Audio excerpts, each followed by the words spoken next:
Hi guys and welcome back to the channel Deepak Yadav Education. Welcome to the daily current affairs of 20th of April 2023. तो guys आज है तारीख 20 अप्रैल 2023 और है Thursday. आज की तारीख से जितने भी मोस्ट इंपॉर्टेंट करंट अफेयर्स बनेंगे उन सभी करंट अफेयर्स को हम यहाँ पर डिटेल से डिस्कस करेंगे। ये वीडियो यूपीएससी और स्टेट पीएससी के पॉइंट ऑफ व्यू से बहुत ज़्यादा इंपॉर्टेंट हो जाता है। तो चलो शुभ आरंभ करते हैं, बट आगे बढ़ने से पहले मैं आपको बता दूं, हर रोज़ मॉर्निंग में राइट टाइम 5 बजे आपको ये वीडियो इसी चैनल पर मिल जाता है। तो आज कौन कौन समय पर वीडियो में प्रेजेंट हो चुका है नीचे लाइव चैट में ज़रूर से मेंशन करना। इस लेक्चर में हम लोग मेजरली इंडियन एक्सप्रेस के ऊपर फोकस करते हैं, उसके साथ साथ बाकी सारे इंपॉर्टेंट सोर्सेज जैसे कि PIB, Down To Earth, Live Mint के भी न्यूज़ आर्टिकल्स को प्रॉपर बैकग्राउंड इन्फॉर्मेशन के साथ में कवर करते हैं। वीडियो का जो अंत है वो बहुत इंपॉर्टेंट है, उसको मिस मत करना। मिस करोगे तो एक बहुत बड़ी गलती करने वाले हो, क्योंकि वीडियो के लास्ट में आपके साथ में बहुत सारी क्वेश्चंस हम लोग डिस्कस करते हैं। जो भी आप पूरे वीडियो में सीखोगे उसके बेसिस पर क्वेश्चंस की प्रैक्टिस करोगे, तो अगर एग्जामिनेशन में इन आर्टिकल से कोई सवाल आता है तो आप उसको बहुत आराम से हैंडल कर पाओगे। बाकी इस लेक्चर का पीडीएफ वगैरह चाहिए तो उसके लिए आपको टेलीग्राम पर जाना है, वहाँ पे जाके सर्च बॉक्स में लिखना है Deepak Yadav education UPSC.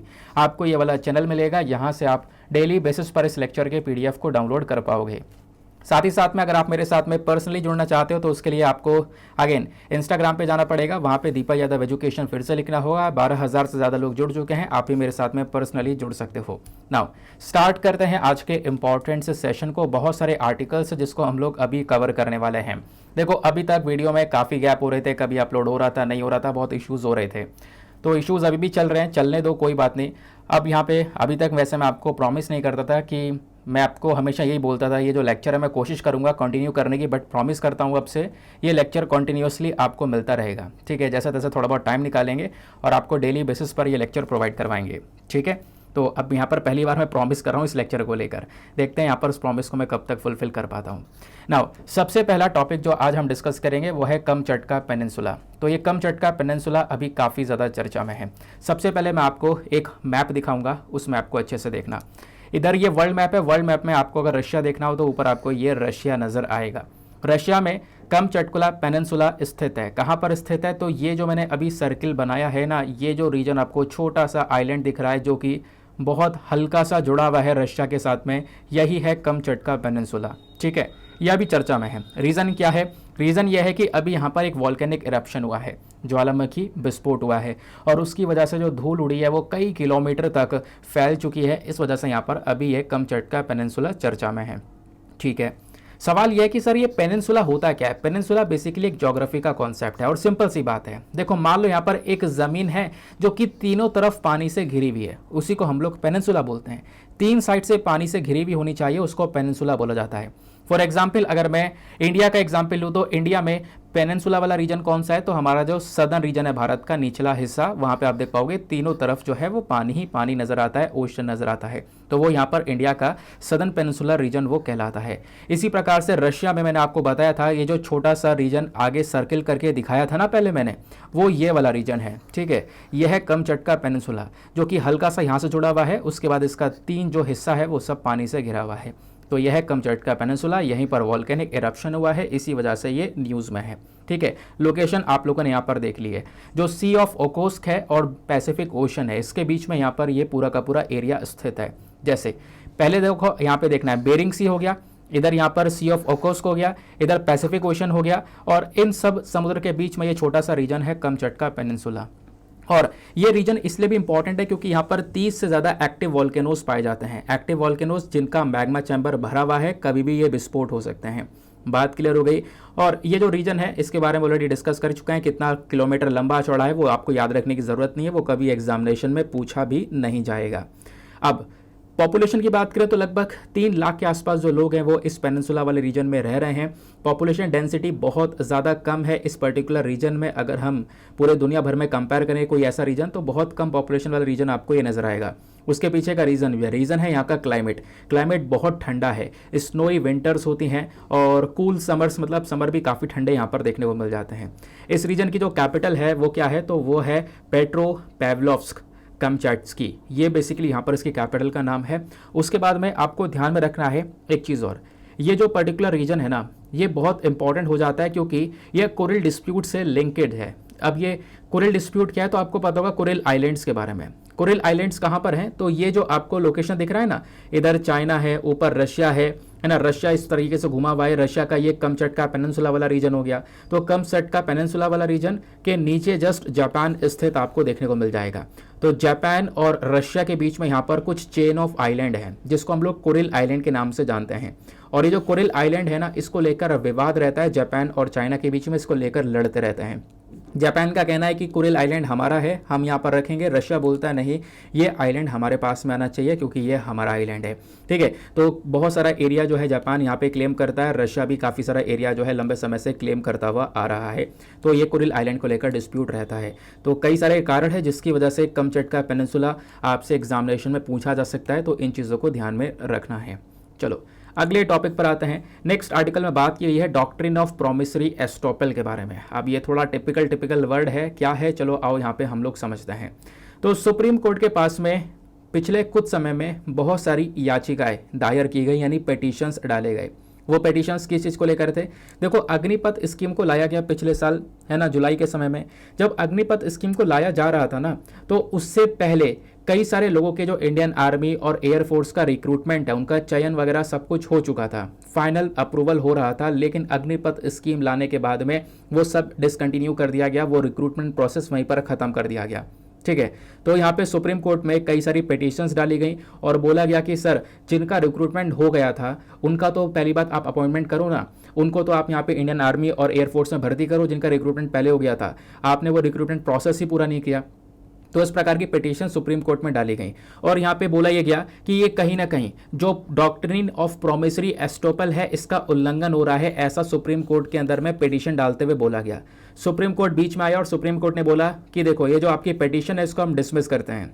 Dismiss क्यों करते हैं, क्योंकि आप अपना आर्गूमेंट दे रहे हो कि ये जो पिटीशन है ये हम डॉक्ट्रिन ऑफ प्रोमिसरी एस्टोपल के बेसिस पर ले रहे हैं।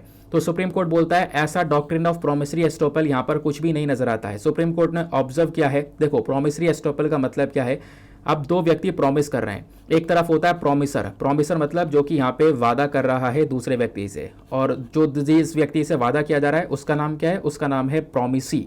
ठीक है, जिससे यहाँ पर वादा किया जा रहा है। तो प्रोमिसर और प्रोमिसी के बीच में एक कॉन्ट्रैक्ट हो रहा है, वो यहाँ पर मुंह से वादा कर रहा है कि देखो यार ये होगा, मैं आपको ये करवा दूंगा। ठीक है, तो इस प्रकार से यहाँ पर वादा कर दिया गया। इसी को यहाँ पर हम लोग बोलते हैं डॉक्ट्रिन ऑफ एस्टोपल। ठीक है, तो डॉक्ट्रिन ऑफ एस्टोपल बेसिकली एक कॉन्ट्रैक्ट लॉ है जो कि एक प्रॉमिस को एग्जीक्यूट, प्रॉमिस को लाने का काम करता है, प्रॉमिस को फॉलो करने का काम करता है।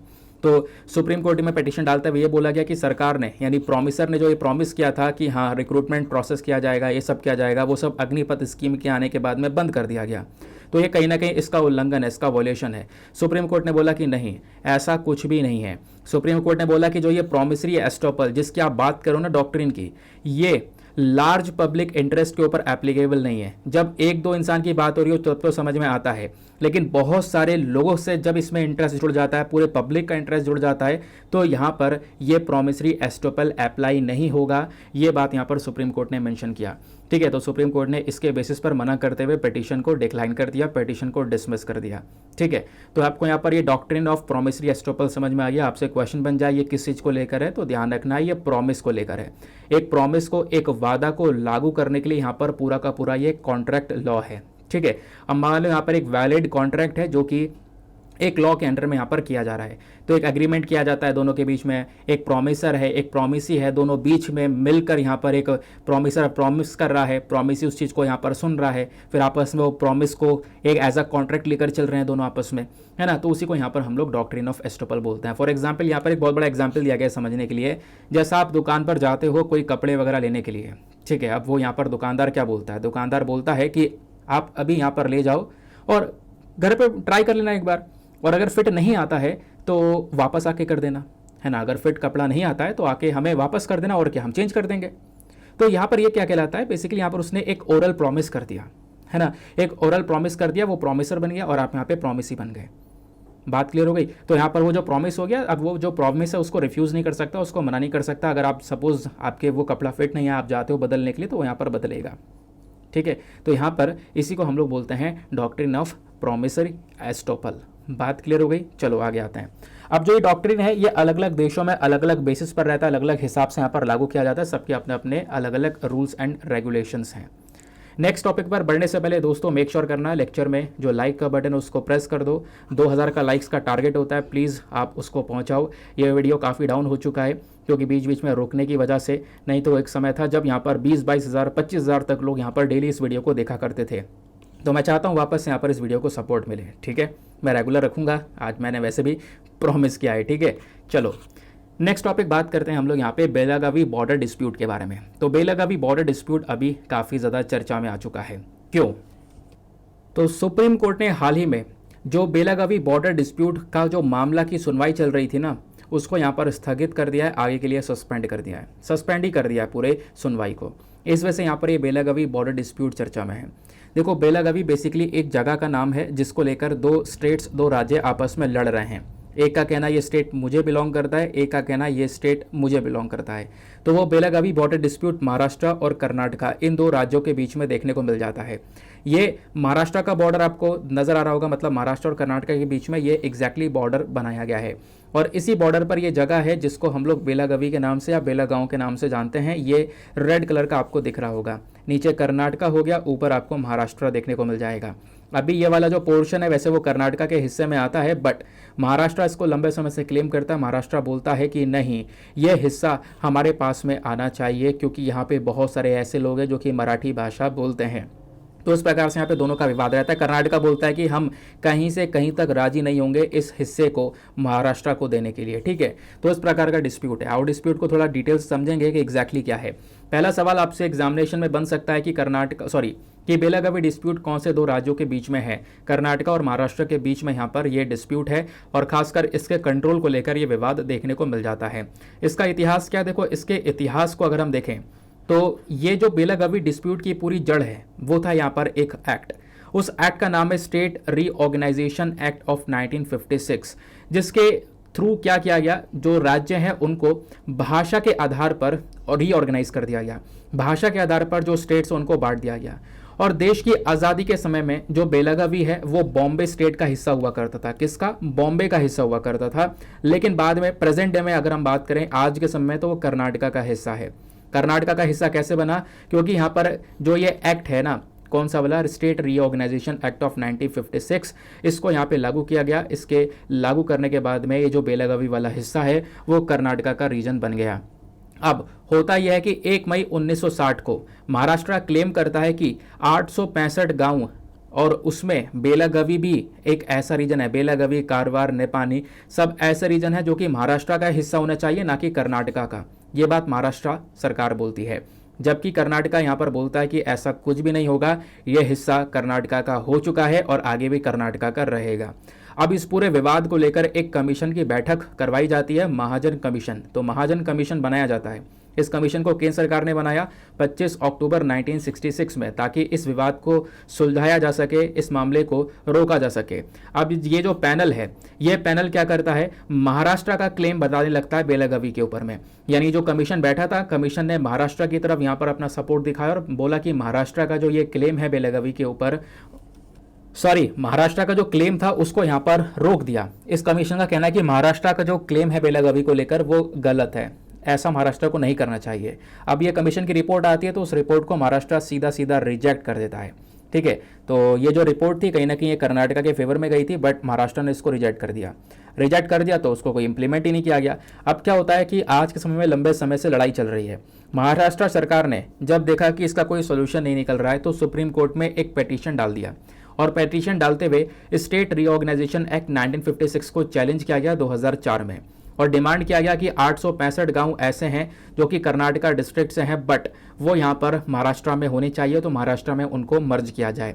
जबकि कर्नाटका सरकार बोलती है, यहाँ पर कर्नाटका बीच में आता है और ये उन्होंने क्या कर दिया, जो बेलगांव है ना, पहले इसका नाम बेलगांव था, उसका नाम बदलकर बेलागावी कर दिया और कर्नाटका की सेकंड कैपिटल इसको बना दिया, ताकि इस एरिया को और इंपॉर्टेंस मिलने लगे। इस एरिया को हम कर्नाटका के साथ में जोड़कर और ज़्यादा मजबूत कर दें। अब होता क्या है कि लंबे समय से 2004 में ये पिटीशन डाला गया था, तब से अब तक ये मामला सुप्रीम कोर्ट में पेंडिंग पड़ा है 2004 से। अब कर्नाटका यहाँ पर बोलता है कि लॉज वगैरह बनाने की, कानून वगैरह बनाने की जो पावर है ना, वो पार्लियामेंट के पास में, पार्लियामेंट ही क्या कर सकता है, स्टेट बॉर्डर्स को डिसाइड कर सकता है, ये काम सुप्रीम कोर्ट का नहीं है। और ये बोलते हुए कर्नाटक सरकार ने बोला चाहे तो आप इंडियन कॉन्स्टिट्यूशन का आर्टिकल 3 देख लो, जहां पर हम स्टेट बॉर्डर्स के रीऑर्गेनाइजेशन के बारे में बात करते हैं, तो केवल ये पार्लियामेंट का काम है और किसी का काम नहीं है। तो कर्नाटक ने बोला। अब इसके रिस्पॉन्स में महाराष्ट्र सरकार बोलती है कि ऐसा है तो हमारी बात भी सुनो, आर्टिकल 131 को देख लो, आर्टिकल 131 को देखते हुए यहाँ पे उन्होंने ये मेंशन किया कि जो एपेक्स कोर्ट है, जो हमारा सुप्रीम कोर्ट है, उसके पास में भी पावर आ जाती है कि वो इस प्रकार के डिस्प्यूट की सुनवाई कर सके, ठीक है, जहाँ पर एक केंद्र सरकार और राज्य सरकार दोनों का इन्वॉल्वमेंट हो। तो ये यहाँ पर दोनों की साइड से अपने अपने जो कह सकते हो पॉइंट ऑफ व्यूज़ है वो दिए गए। बट अभी जो ये मामला है लंबे समय से सुप्रीम कोर्ट में चल रहा था, अब सुप्रीम कोर्ट ने इस मामले को सस्पेंड ही कर दिया, स्थगित कर दिया है। तो इस वजह से यहाँ पर ये चर्चा में था। आई होप गाइज आपको एक क्लैरिटी मिल चुकी है। नेक्स्ट आर्टिकल पर आते हैं। अगले आर्टिकल में बात की जा रही है IRRI के बारे में, that is international rice research institute. Very very important topic. तो हुआ क्या है, 2 मेंबर का यहाँ पर जो डेलीगेशन है, जो ग्रुप है इस इंटरनेशनल रिसर्च इंस्टीट्यूट से, वो हाल ही में पंजाब एग्रीकल्चर यूनिवर्सिटी को विजिट करता है ताकि रिसर्च के ऊपर थोड़ा सा यहाँ पर काम किया जा सके, डिस्कशन किया जा सके, है ना। तो इस वजह से यहाँ पर IRRI चर्चा में है। तो IRRI क्या है, आओ थोड़ा यहाँ पर डिस्कस करेंगे। प्रीलिम्स में आपसे डायरेक्टली क्वेश्चन बन सकता है। तो ये एक इंडिपेंडेंट नॉन प्रॉफिट रिसर्च और एजुकेशनल इंस्टीट्यूट है, ठीक है। इसका कोई प्रॉफिट कमाने का मकसद नहीं है, रिसर्च करने का काम। एक एजुकेशनल इंस्टीट्यूट है जिसको 1960 में बनाया गया था। किसने बनाया था, फोर्ड एंड रॉकफेलर फाउंडेशंस के थ्रू इसको बनाया गया था और फिलीपीन सरकार का सपोर्ट मिला था। तो फिलीपीन सरकार का सपोर्ट मिलने के बाद में इस बॉडी को बनाया गया। आप सोच रहे होंगे इस बॉडी का इंडिया से बहुत बड़ा लिंक है, इंडिया से इतना बड़ा लिंक नहीं है, एक इंटरनेशनल बॉडी है, इसके बारे में ध्यान में रखना है। फिलीपीन सरकार के सपोर्ट के माध्यम से इस बॉडी को बनाया गया, एक इंडिपेंडेंट बॉडी है ये। और दुनिया का यहाँ पर एक इंपॉर्टेंट रिसर्च ऑर्गेनाइजेशन भी इसको माना जाता है। रिसर्च को लेकर बहुत बेहतरीन तरीके से काम करती है। इसका मेन मकसद यह है कि जो पॉवर्टी है दुनिया भर में, जो भुखमरी है, गरीबी है, कुपोषण का शिकार जो लोग हो रहे हैं, उसको यहाँ पर कम किया जा सके चावल के माध्यम से, है ना। राइस का जो सपोर्ट है वो सभी को दिया जा सके। तो इस बॉडी का मेन मकसद है लोगों की जो हेल्थ है उसको इम्प्रूव करें, लोगों का कल्याण करें, खासकर जो लोग चावल के ऊपर ज़्यादा डिपेंडेंट हैं, है ना। तो ये इनका मेन फोकस होता है। बाकी आपसे क्वेश्चन बन सकता है कि इस बॉडी का हेडक्वार्टर कहाँ पर है। तो इसका हेडक्वार्टर है फिलीपीन के अंदर में एक जगह है लॉस बैनोस करके, तो वहाँ पर इसका हेडक्वार्टर आपको देखने को मिलेगा। उसके बाद में इस बॉडी के लगभग 17 राइस मतलब ऑफिसेस हैं 17 राइस ग्रोइंग कंट्रीज के अंदर में, ठीक है। यानी कि फिलीपींस के बहुत सारे ऑफिसेस आपको देखने को मिल जाएंगे। कहाँ पर, 17 ऐसे देशों में जहाँ पर बहुत सारा चावल का प्रोडक्शन किया जाता है। एशिया में, अफ्रीका में बहुत सारा चावल का प्रोडक्शन होता है। बहुत सारे देश आपको एशिया अफ्रीका में देखने को मिलेंगे। तो उन कंट्रीज़ के अंदर में अलग अलग ऑफिसेस भी हैं और उन ऑफिसेस में हज़ारों से ज़्यादा स्टाफ भी वहाँ पे नज़र आता है। और इसका जो मेन काम है, इसका काम जो वगैरह कोई सपोर्ट कर रहा है तो यहाँ पर इन्वेस्टर्स के माध्यम से यहाँ पर सपोर्ट किया जाता है। और इसका मेन काम क्या है, मैंने आपको बता ही चुका हूँ कि रिसर्च वगैरह करना, और रिसर्च वगैरह अकेले कर भी नहीं रहे हैं, आपस में जो अलग अलग इंस्टीट्यूट हैं उनके साथ में कोलैबोरेट करने के बाद में ये आगे अपना काम कर रहे होते हैं, ठीक है। तो IRRI क्या है, ध्यान रखना। अगले टॉपिक पर आते हैं। नेक्स्ट आर्टिकल में डिस्कशन किया गया है नेशनल कैरियर सर्विसेज के बारे में। तो नेशनल कैरियर सर्विसेज क्या है, आओ थोड़ा यहाँ पर डिस्कस करेंगे।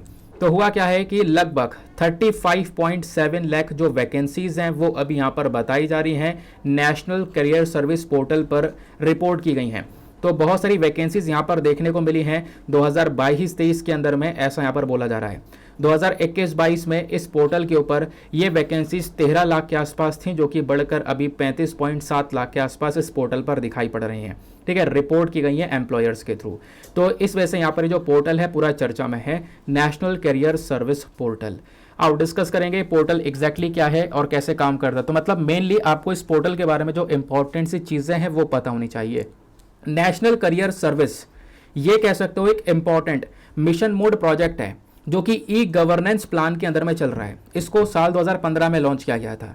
इसका मेन ऑब्जेक्टिव क्या है, तो इस वेबसाइट का, इस पोर्टल का मेन ऑब्जेक्टिव है कि आज के समय में जो बहुत सारे ऐसे लोग हैं जो कि जॉब की मांग कर रहे हैं और दूसरी तरफ बहुत सारे एम्प्लॉयर्स हैं, यानी कि जो जॉब दे रहे हैं, उनको आपस में जोड़ना, ये उनको आपस में जोड़ने का काम करता है ये पोर्टल, ठीक है। कि एक तरफ लोगों को नौकरी की ज़रूरत है और दूसरी तरफ यहाँ पर लोग यहाँ पे अपने अपनी कंपनी के अंदर में लोगों को रखना चाहते हैं नौकरी करवाने के लिए। तो ज़रूरतमंद और जिसको चाहिए आपस में इनके बीच में एक जो गैप है ना उसको पूरा करने का काम करता है ये पोर्टल।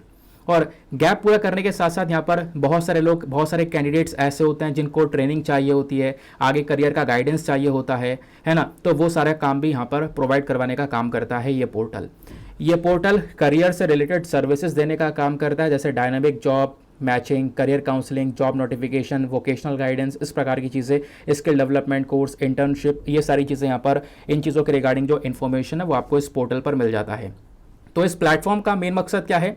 इस प्लेटफॉर्म का मेन मकसद है करियर और एम्प्लॉयमेंट अपॉर्चुनिटीज़ को बढ़ावा देना, है ना, करियर डेवलपमेंट को लेकर गाइडेंस वगैरह प्रोवाइड करवाना, लोगों के एम्प्लॉयमेंट के ऊपर यहाँ पर फोकस करना, है ना, फीमेल लेबर फोर्स पार्टिसिपेशन को, महिलाओं का जो पार्टिसिपेशन है इसको इंक्रीज करना, जो एंटरप्रेन्योरशिप है इसको आगे ज़्यादा बढ़ावा देना। तो यह मेन मकसद है यहाँ पर इस पोर्टल का। इसकी नोडल एजेंसी कौन सी, यानी कि कौन सी एजेंसी के अंडर में यहाँ पर ये काम कर रहा है? तो इस प्रोजेक्ट को इम्प्लीमेंट किया जाता है डायरेक्टरेट जनरल ऑफ एम्प्लॉयमेंट के थ्रू, जो कि ministry of labour and employment के अंडर में आता है। ठीक है, आई होप आपको ये क्लियर हो चुका है। नेक्स्ट टॉपिक में बात की गई है बिश्नोई कम्युनिटी के बारे में। तो बिश्नोई कम्युनिटी अभी चर्चा में है, क्यों है चर्चा में, आओ थोड़ा डिस्कस करेंगे। तो खबर क्या है, न्यूज़ ये है कि बिश्नोई कम्युनिटी के जो लोग हैं, इस समुदाय के जो लोग आपको देखने को मिलेंगे, वो लगातार प्रोटेस्ट कर रहे हैं आज के समय में राजस्थान में। अब वो प्रदर्शन कर रहे हैं क्यों? क्योंकि हो क्या रहा है, राजस्थान में सोलर पावर प्लांट्स लगाए जा रहे हैं, सोलर पैनल वगैरह लगाए जा रहे हैं, जिससे क्या करेंगे, इलेक्ट्रिसिटी, बिजली का उत्पादन किया जाएगा। तो सोलर पावर प्लांट को ऐसे नहीं लगाया जा रहा, जब लगा रहे हैं तो वहाँ पे खेजरी पेड़ है। कौन से पेड़? खेजरी पेड़। खेजरी पेड़ की कटाई की जा रही है। कटाई करने के बाद में उस पावर प्लांट को लगाया जाएगा। तो जो बिश्नोई कम्युनिटी के लोग हैं वो सीधा खड़े हो चुके हैं, वो प्रोटेस्ट कर रहे हैं कि देखो हम ऐसा नहीं करने देंगे, आप पावर प्लांट लगा रहे हो, खुले जगह में लगाओ, पेड़ की कटाई नहीं करनी है। क्योंकि ये जो कम्युनिटी के लोग हैं ना, वो एनवायरमेंट के प्रति बहुत ज़्यादा कह सकते हो सेंसिटिव होते हैं, एनवायरमेंट के लिए बहुत ज़्यादा उसको प्रोटेक्शन देने को लेकर काम करते हैं। तो बिश्नोई कम्युनिटी के बारे में अगर हम बात करते हैं तो बिश्नोई बिलोंग करते हैं हिंदू रिलीजियस सेक्शन को, जो कि वेस्टर्न थार डेजर्ट में रहते हैं। कुछ लोग यहाँ पर इस कम्युनिटी के इंडिया के नदर्न स्टेट्स में भी रहते हैं। जब हम लोग थार डेजर्ट की बात करते हैं तो आपको इंडिया का मैप ये नजर आएगा, ये एग्जैक्टली आपको यहाँ पर थार डेजर्ट नजर आएगा। ठीक है, तो इस डेजर्ट के आसपास के बहुत सारे एरिया हैं जहाँ पर ये जो कम्युनिटी है वो रहती हैं। अब इनके ओरिजिन की बात करें तो जो गुरु जम्बेश्वर हैं, इनके जो इंपॉर्टेंट टीचिंग्स हैं, उन टीचिंग्स के थ्रू यहाँ पर ये पूरी की पूरी कम्युनिटी आज के समय पर बढ़ रही है आगे। ठीक है, तो कहीं ना कहीं यहाँ पर इनका ओरिजिन भी यहाँ पर वहीं उसी टीचिंग्स से होता है, ऐसा यहाँ पर बोला जा रहा है। उसके बाद में ये लोग ना जो पेड़ है या फिर कोई जानवर है उसको यहाँ पर परेशान नहीं करते, और खासकर परेशान करता हुआ देख भी नहीं सकते। कोई दूसरा व्यक्ति यहाँ पे परेशान कर रहा हो, उसको यहाँ पे कोई हार्म पहुँचा रहा हो, तो उस चीज़ को यहाँ पर ये बिल्कुल भी बर्दाश्त नहीं कर सकते। ये कम्युनिटी वो कम्युनिटी है जो कि एनवायरमेंट के लिए लड़ सकती है और लड़कर मर भी सकती है। ठीक है, तो ये यहाँ पर इस वजह से चर्चा में है। ये जो कम्युनिटी के पर्सन है, इनको इंस्पिरेशन मिला है अमृता देवी से, एक जो कि एक बिश्नोई विमेन है, जिनकी मृत्यु हो गई थी 1730 में, जब वो कोशिश कर रही थी खेजरी के पेड़ों को बचाने की। ठीक है, तो इसी वजह से यहाँ पर इनसे इंस्पिरेशन मिला पूरी कम्युनिटी को, और पूरी कम्युनिटी आज के समय पर एनवायरमेंट के लिए लड़ सकती है, एनवायरमेंट को बचाने के लिए लड़ सकती है, और उसके लिए मर भी सकती है, जान भी दे सकती है। ठीक है, तो ये खेजरी पेड़ कौन से पेड़ हैं आखिरकार, इतनी ज़्यादा चर्चा हो रही है इसकी। तो खेजरी पेड़ काफ़ी पवित्र पेड़ माना जाता है राजस्थान के अंदर में। इसको यहाँ पे जंत और जंती के नाम से भी हम लोग जानते हैं, खासकर जैसे अलवर, सिकार, झुंझुनू जो रीजन है वहाँ पर इनको इन नाम से भी जाना जाता है। नाइट्रोजन फिक्सिंग ट्री है, जो कि ये पेड़ ऐसा पेड़ है जो कि मिट्टी के उपजाऊपना को बढ़ा देता है, और इस पेड़ में से जो फल मिलता है ना, उससे एक बहुत ज़्यादा पॉपुलर डिश बनाई जाती है। आपने सांगरी का नाम सुना होगा। ठीक है, तो सांगरी बनाई जाती है, कुछ इस प्रकार का इमेज दिखाई देता है। ठीक है, ये पेड़ आपको नजर आएगा, इस पेड़ में इस प्रकार से आपको लटकी हुई नजर आ रही होगी सांगरी। इसी से यहाँ पर इसी सांगरी का यूज़ किया जाता है, सांगरी की सब्जी वगैरह बनाई जाती है। ठीक है, तो इस फ्रूट से डिश बनाई जाती है। बात क्लियर हो गई। प्लस यहाँ पर जो पेड़ है इसके अंदर इतनी सारी मेडिसिनल प्रॉपर्टीज हैं, यानी कि दवाई की तरह काम कर सकता है, किसी पेशेंट्स को यहाँ पर ठीक करने में मदद कर सकता है। प्लस खासकर ये डेजर्ट के आसपास ये पेड़ आज के समय पर स्थित है, तो वहाँ पर डेजर्ट वाले रीजन में आप कह सकते हो एक अच्छा हरा भरा जो सिस्टम है, इकोसिस्टम है, उसको मेंटेन करने में ये मदद कर सकता है। और इस पेड़ की जो पत्तियाँ होती हैं उसका न्यूट्रिशन वैल्यू बहुत ज़्यादा हाई होता है, ऐसा यहाँ पर बोला जा रहा है। ठीक है, तो जो इसकी पत्तियाँ होती हैं ना, उसको लोकल में लूंग के नाम से जानते हैं। इस प्रकार की जो यहाँ पर इसके लीव्स होती हैं काफ़ी न्यूट्रिशन वैल्यू वाली होती हैं, ऐसा यहाँ पर बोला गया। नेक्स्ट टॉपिक पर आता है। जो आज का थंबनेल वाला टॉपिक है ना, वो थंबनेल वाला टॉपिक बेसिकली इसी आर्टिकल के बेसिस पर है। आर्टिकल थोड़ा लास्ट में था लेकिन कोई बात नहीं, ठीक है। तो मैंने थंबनेल में मेंशन किया है 1000 साल पहले भी खेली जाती थी फुटबॉल, ठीक है। अब ये फुटबॉल खेला जाता था 1000 साल पहले, चलो समझते हैं एग्जैक्टली यहाँ पर क्या होता है। देखो एक जगह का नाम आ रहा है चेचन इट्जा। चेचन इट्जा अभी चर्चा में है। यहाँ पर ना कुछ स्कोर बोर्ड मिला है, ठीक है। स्कोर बोर्ड इस प्रकार से, अब स्कोर बोर्ड को क्लियरली देखा गया और देखने के बाद में यहाँ पर पता चलता है कि दो व्यक्ति आपको ये नजर आ रहे होंगे, एक व्यक्ति ये है और एक व्यक्ति ये है, और दोनों के बीच में यहाँ पर एक फुटबॉल सी दिख रही है, ठीक है। तो इस प्रकार का यहाँ पर जो स्कोर बोर्ड है वो अभी पाया गया है, जिसका वजन 40 किलोग्राम के आसपास का है। तो हाल ही में पत्थर का एक स्कोर बोर्ड देखने को मिल जाता है, जो कि अभी डिस्कवर किया गया है मायन चिचन इट्जा आर्कियोलॉजिकल साइट से, जो कि मैक्सिको के यूकाटन पेनिनसुला में है। अच्छा, पेनिनसुला क्या होता है अभी मैंने आपको समझाया, एक ऐसा पोर्शन जो कि तीनों तरफ से पानी से घिरा हुआ है। और मैक्सिको कहाँ पर है? अमेरिका के जस्ट नीचे मैक्सिको है, अभी हाल ही में चर्चा में था मैक्सिको, ठीक है। तो मैक्सिको का जो ये पर्टिकुलर रीजन आपको यहाँ पर दिख रहा है, ये वाला, यही है यूकाटन पेनिनसुला, जो कि तीनों तरफ पानी से घिरा हुआ है। यहीं पर मायन सिविलाइजेशन भी आया था, आपको पता होगा मायन सभ्यता भी इसी पर्टिकुलर रीजन में ग्रो की थी, ठीक है। अभी मायन सभ्यता के बारे में आगे मैं आपको कुछ इंपॉर्टेंट सी चीज़ें बताऊंगा, इंटरेस्टिंग सी चीज़ें बताऊंगा, जिसको आप यहाँ पे पहले देख चुके हो, ठीक है। तो बोला गया कि यहीं से एक पत्थर का स्कोर बोर्ड पाया गया, ये वाला, और इस स्कोर बोर्ड को देखा गया तो यहाँ पर दो व्यक्ति हैं, दोनों व्यक्ति के बीच में फुटबॉल रखी है। तो कहीं ना कहीं क्या ये फुटबॉल इतना ज़्यादा पुराना गेम है? क्या हज़ारों सालों पहले से यहाँ पर फुटबॉल खेला जा रहा है? ठीक है। जो ये सर्कुलर पीस है, लगभग 32 सेंटीमीटर का पीस है, डायमीटर में 40 किलोग्राम का वजन आपको यहाँ पर ये देखने को मिल जाता है। दो व्यक्ति खड़े हैं, उनके बीच में एक फुटबॉल सी आपको ये नजर आएगी, ठीक है। तो इसी के बारे में चर्चा की गई है। तो चेचन इट्जा क्या है? चेचन इट्जा एक मायन सेंटर है, कहाँ पर? युकाटन पेनिनसुला के अंदर में। उसी पेनिनसुला में एक शहर आप कह सकते हो जिसको बनाया गया है, जिसको तैयार किया गया है। और मायन पीपल यहाँ पर रूल करे, उस एरिया में लगभग 1000 साल से भी ज़्यादा वहाँ पे रूल करे, और उन्होंने अलग अलग जो मार्क्स हैं वो अपने शहरों के अंदर में छोड़ दिए। आज भी खुदाई होती है, नई नई चीज़ें मिलती हैं। आपको पता होगा रिसेंटली यहाँ पर मायन सिविलाइजेशन में पूरा का पूरा एक शहर पाया गया है, एक शहर की खोज की गई थी, है ना, लेज़र की मदद से। वो भी मैंने आपको पढ़ाया था, लगभग फरवरी या जनवरी की वो न्यूज़ है, ठीक है। तो बोला यह जाता है कि ये कहीं ना कहीं एक इंपॉर्टेंट सेंटर माना गया है, और इस एरिया को UNESCO world heritage site declare कर दिया गया है 1988 में ही, ठीक है। तो आपको ध्यान में रखना है। जब हम लोग बात करते हैं मायन सिविलाइजेशन की, तो ये जो लोग थे मायन सिविलाइजेशन के, मायन सभ्यता के, ये बहुत ज़्यादा होशियार हुआ करते थे। कितने होशियार? इनकी मैथ्स बोला जाता है बहुत ज़्यादा शानदार हुआ करती थी, कैलकुलेशन बहुत ज़्यादा तगड़ा हुआ करता था, और ये लोग अपना कैलेंडर बना के रख लेते हैं। आप इमेजिन करो वो समय जब कैलकुलेटर नाम की कोई चीज़ नहीं थी, उस समय पर इन्होंने अपना पूरा कैलेंडर तैयार करके रखा, समझ रहे हो, कैलेंडर रेडी करके रखा, और आगे कई सालों का कैलेंडर ये बना लेते थे, कई 100 सालों का कैलेंडर बना लेते थे। तो ऐसे इन्होंने किया, बहुत आगे सालों का कैलेंडर बनाया, और इन्होंने सोचा कि इन्होंने 2012 तक का, जो हमारा अभी साल 2012 निकला है ना, 2012 तक का कैलेंडर इन्होंने बना लिया। और 2012 के बाद इन्होंने सोचा कि अब आगे जब लोग आएंगे तो वो बनाते रहेंगे, इस कैलेंडर को आगे कंटिन्यू करते रहेंगे।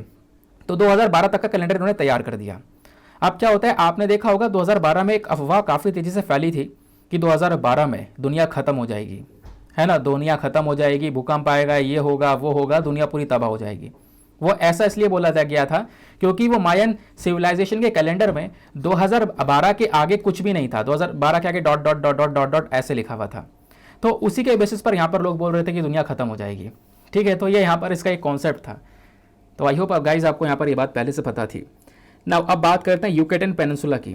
तो यूकेटन पेनिनसुला एक कह सकते हो सेंट्रल अमेरिका के अंदर में नॉर्थ ईस्टर्न रीजन है, जैसे मैंने आपको यहाँ पर बताया, जो कि गल्फ ऑफ मैक्सिको और कैरिबियन सी के बीच में यहाँ पर स्थित आपको ये देखने को मिल जाएगा। ये एग्जैक्टली वो पोर्शन है, ठीक है। ये गल्फ ऑफ मैक्सिको इसके ऊपर जस्ट नज़र आता है, ये रहा यूकेटन पेनिनसुला।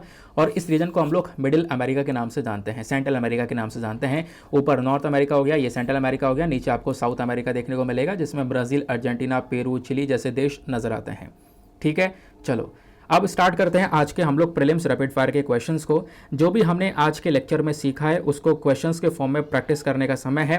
देखते हैं किन किन लोगों ने कितने अच्छे से लेक्चर को सुना है और कितने अच्छे से इन क्वेश्चंस को वो कर पाते हैं। क्वेश्चन नंबर 1 बोलता है, with reference to the National Career Service consider the following statements. National Career Service को लेकर 2 स्टेटमेंट दिए गए हैं, बताना है कौन सा सही है। पहला स्टेटमेंट, ये एक मिशन मोड प्रोजेक्ट है जो कि ई गवर्नेंस प्लान के अंडर में आता है। दूसरा स्टेटमेंट, इस नेशनल करियर सर्विस पोर्टल को इम्प्लीमेंट किया गया है यूनियन मिनिस्ट्री ऑफ फाइनेंस के अंडर में। तो बताओ कौन सा स्टेटमेंट यहाँ पर सही है। Option A 1 only, option B 2 only, option C दोनों सही हैं या फिर ऑप्शन डी दोनों के दोनों गलत हैं। नेक्स्ट क्वेश्चन पर आते हैं। अगला क्वेश्चन बात करता है बिश्नोई कम्युनिटी के बारे में। तो बिश्नोई कम्युनिटी के रेफरेंस में आपको 2 स्टेटमेंट्स दिए गए हैं, बताना है कौन सा स्टेटमेंट सही है। पहला स्टेटमेंट बोलता है कि बिश्नोई कम्युनिटी एक नॉमेडिक कम्युनिटी है जो कि अरुणाचल प्रदेश में रहती है। दूसरा स्टेटमेंट, इनका जो ओरिजिन है ना वो गुरु जम्बेश्वरा की टीचिंग्स के ऊपर बेस्ड है। जो गुरु जम्बेश्वरा हैं उनकी जो टीचिंग्स हैं उन्हीं के ऊपर बेस्ड इनका ओरिजिन देखने को मिलता है। तो बताओ कौन सा स्टेटमेंट सही है। Option A 1 only, option B 2 only, option C दोनों सही हैं या फिर ऑप्शन डी दोनों के दोनों गलत हैं। नेक्स्ट क्वेश्चन पर आते हैं। अगला क्वेश्चन बात करता है बेलागावी बॉर्डर डिस्प्यूट को लेकर। तो बेलागावी बॉर्डर डिस्प्यूट के बारे में 2 स्टेटमेंट्स दिए गए हैं, बताना है कौन सा स्टेटमेंट सही है। पहला स्टेटमेंट बोलता है कि बेलागावी बॉर्डर डिस्प्यूट एक इंटर स्टेट डिस्प्यूट है, 2 राज्यों के बीच का विवाद है और वो 2 राज्य कौन कौन से हैं, कर्नाटका और तमिलनाडु। तो क्या ये स्टेटमेंट सही है। दूसरा स्टेटमेंट बोलता है कि बेलागावी बॉर्डर डिस्प्यूट का जो ओरिजिन हुआ है, इसकी जो जड़ें हैं वो है स्टेट रीऑर्गेनाइजेशन एक्ट ऑफ 1956, जिसका मकसद था कि स्टेट्स को रीऑर्गेनाइज किया जाए भाषा के आधार पर। तो बताओ कौन सा स्टेटमेंट यहाँ पर सही है। Option A 1 only, option B 2 only, option C दोनों सही हैं या फिर ऑप्शन डी दोनों के दोनों गलत हैं। नेक्स्ट क्वेश्चन पर आते हैं। अगला क्वेश्चन बात करता है इंटरनेशनल राइस रिसर्च इंस्टीट्यूट के बारे में। तो IRRI को लेकर 2 स्टेटमेंट्स हैं, बताना है कौन सा स्टेटमेंट करेक्ट है। पहला स्टेटमेंट, ये एक independent non profit research educational institute है जो कि डेडिकेट किया गया है कि गरीबी को कम करेगा, भुखमरी को मिटाएगा और मालन्यूट्रिशन को कम करेगा अपने राइस साइंस के बेसिस पर। दूसरा स्टेटमेंट बोलता है कि इस बॉडी का जो हेडक्वार्टर है वो हरियाणा यानी इंडिया के अंदर में इसका हेडक्वार्टर स्थित है। तो बताओ कौन सा स्टेटमेंट सही है। Option A 1 only, option B 2 only, option C दोनों सही हैं या फिर ऑप्शन डी दोनों के दोनों गलत हैं। नेक्स्ट क्वेश्चन पर आते हैं। अगला क्वेश्चन बात करता है चेचन इट्जा साइट जो कि हाल ही में न्यूज़ में देखने को मिली है, ये कौन से पेनिनसुला में स्थित है, आपको बताना है। Option A Kamchatka peninsula, option B Yucatan peninsula, option C Deccan peninsula या फिर ऑप्शन डी ओडिशा। तो इसका सही उत्तर फटाफट नीचे कॉमेंट सेक्शन में दे दो। नेक्स्ट क्वेश्चन में आपसे पूछा गया है कमचटका पेनिनसुला हाल ही में न्यूज़ में देखने को मिला है, ये कौन से देश में स्थित है, आपको बताना है। Option A Iran, option B China, option C Russia या फिर ऑप्शन डी ब्राज़ील। तो उसका सही उत्तर भी आपको देना है, बहुत सरल सा क्वेश्चन है। तो ये थे आज के सारे इंपॉर्टेंट से क्वेश्चंस। नाउ फाइनली यहाँ पर समय आता है इन क्वेश्चंस के आंसर्स को देखने का। तो मैं एक एक करके आपको लास्ट वाले क्वेश्चन से सारे आंसर बताता हुआ चलूँगा। आप लोग एक बार रीचेक करना, मैच करना और देखना कितने क्वेश्चन आपने सही किए और कितने गलत किए हैं। तो लास्ट क्वेश्चन में पूछा गया था, मतलब आखिरी क्वेश्चन से मैं आपको सारे आंसर्स बताऊंगा। कमचटका पेनिनसुला के बारे में पूछा गया था। तो कमचटका पेनिनसुला हाल ही में न्यूज़ में ये कौन से देश में स्थित है, तो आपको पढ़ाया था रशिया में ये स्थित है क्योंकि वहाँ पर अभी वॉल्केनिक इरप्शन हुआ है, इसी वजह से ये न्यूज़ में है। नेक्स्ट क्वेश्चन आपसे पूछा गया था चेचन इट्जा, ये जो साइट है ये हाल ही में न्यूज़ में ये कौन से पेनिनसुला में स्थित है, तो ये युकाटन पेनिनसुला में स्थित है जो कि मैक्सिको में देखने को मिलता है। अगले क्वेश्चन में आपसे पूछा गया था इंटरनेशनल राइस रिसर्च इंस्टीट्यूट को लेकर जो 2 स्टेटमेंट हैं इनमें से कौन सा सही है, तो पहला स्टेटमेंट सही है, दूसरा गलत है। पहला स्टेटमेंट इसलिए सही है क्योंकि वाकई में ये एक independent non profit research body है जिसका मेन काम है भुखमरी गरीबी को कम करना। और दूसरा स्टेटमेंट गलत इसलिए क्योंकि इसका हेडक्वार्टर हरियाणा इंडिया में नहीं है, किसी विदेशी कंट्री में है। फटाफट उसका नाम नीचे कॉमेंट सेक्शन में बताओ, देखते हैं यहाँ पर किस किसने अच्छे से इस चीज़ को सुना था। नेक्स्ट क्वेश्चन में आपसे पूछा गया था बेलागावी बॉर्डर डिस्प्यूट को लेकर, तो यहाँ पर भी 2 स्टेटमेंट्स थे, बताना था कौन सा स्टेटमेंट सही है। पहला स्टेटमेंट देखो, ये एक 2 राज्यों के बीच का विवाद है और वो 2 राज्य हैं कर्नाटका और तमिलनाडु। गलत बात, कर्नाटका तो सही है लेकिन दूसरा यहाँ पे महाराष्ट्र है, तो दोनों राज्यों के बीच में विवाद है लेकिन दूसरा तमिलनाडु नहीं है, इस वजह से पहला स्टेटमेंट गलत हो जाता है। दूसरा स्टेटमेंट सही है क्योंकि यहाँ पर इस विवाद की जो जड़ें हैं वो है स्टेट रीऑर्गेनाइजेशन एक्ट ऑफ 1956, जिसका मकसद है भाषा के आधार पर यहाँ पर स्टेट्स को रीऑर्गेनाइज करना। तो answer number 2 is the correct answer. फिर उसके बाद में अगला क्वेश्चन आपसे पूछा गया बिश्नोई कम्युनिटी के रेफरेंस में। तो बिश्नोई कम्युनिटी को लेकर 2 स्टेटमेंट्स थे, बताना है कौन सा स्टेटमेंट सही है। पहला स्टेटमेंट, ये एक नॉमेडिक कम्युनिटी है जो कि अरुणाचल प्रदेश में रहती हैं, ऐसा कुछ भी नहीं है, अरुणाचल प्रदेश में नहीं, राजस्थान और कुछ नदर्न स्टेट्स वाले रीजन में ये पाई जाती हैं, ना कि अरुणाचल प्रदेश में। तो पहला स्टेटमेंट हो जाता है गलत। दूसरा स्टेटमेंट सही है क्योंकि यहाँ पर इस कम्युनिटी का जो ओरिजिन है वो गुरु जम्बेश्वरा की टीचिंग्स के ऊपर बेस्ड है, ऐसा यहाँ पर बोला जाता है। फिर अगले क्वेश्चन में आपसे पूछा गया नेशनल करियर सर्विस पोर्टल के रेफरेंस में दो स्टेटमेंट्स हैं, बताना है कौन सा स्टेटमेंट सही है। तो पहला स्टेटमेंट बोलता है एक मिशन मोड प्रोजेक्ट है जो कि ई गवर्नेंस प्राण के अंडर में आता है, बिल्कुल सही बात है। दूसरा स्टेटमेंट बोलता है कि इसको लागू किया गया है मिनिस्ट्री ऑफ फाइनेंस के अंडर में, तो ऐसा कुछ हमने पढ़ा नहीं था, तो आपको इसके बारे में ध्यान रखना है, ये बिल्कुल गलत है। दूसरा स्टेटमेंट हमारा रॉन्ग है क्योंकि इसकी जो नोडल एजेंसी है वो है ministry of labour and employment, ना कि मिनिस्ट्री ऑफ फाइनेंस। ठीक है, तो ऑप्शन ए इसका सही उत्तर हो जाएगा। तो ये थे आज के हमारे सारे के सारे इंपॉर्टेंट से क्वेश्चंस। आई होप गाइज आप लोगों ने ज़्यादा से ज़्यादा क्वेश्चन सही किए होंगे। तो फटाफट बता दो कितने क्वेश्चन सही किए और कितने गलत किए हैं। जो गलत किए हैं वो क्यों किए हैं, क्यों मिस्टेक हुई है, वो भी आपने बताना है। नाउ मिलते हैं आपसे अगले वीडियो में। आज के लिए bye bye, have a nice day, thank you and Jai Hind.